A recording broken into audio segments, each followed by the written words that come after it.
તો અભિનેત્રી તનુશ્રી દત્તાનો ભાવુક વિડીયો સામે આવ્યો છે. પોતાના ઘરમાં જ ત્રાસ ગુજારતા હોવાની ફરિયાદ કરી છે. અભિનેત્રીએ વિડીયો શેર કરી અને મદદ માંગી. મોડું થઈ જાય તે પહેલાં મારી મદદ કરો તેવું તનુશ્રીનો વિડીયોમાં ઉલ્લેખ કર્યો છે. મને એટલી પરેશાન કરી કે હું બીમાર થઈ ગઈ છું અને ઘરમાં જ શોષણ થતું હોવાનો તનુશ્રીનો દાવો છે. તનુશ્રીએ કહ્યું કે 2018થી મને ત્રાસ આપવામાં આવી રહ્યો છે.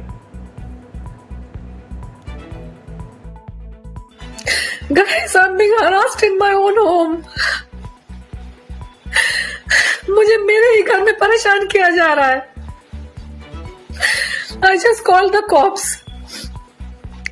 परेशान होके मैंने पुलिस को कॉल किया. Police I. And they've asked me to come to the police station to launch a proper complaint. I'm going to probably go tomorrow day after. I'm not well. मुझे इतना परेशान किया गया है पिछले 4-5 सालों में कि मेरी तबीयत खराब हो गई है. मैं कुछ काम नहीं कर पा रही हूँ. मेरा घर पूरा एकदम मेसी होके पड़ा हुआ है. I can't hire even maids because they planted maids in my house.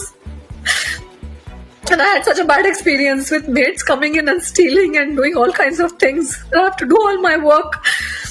मेरे दरवाजे के बाहर आके लोग I'm being troubled in my own house. Please, someone help me.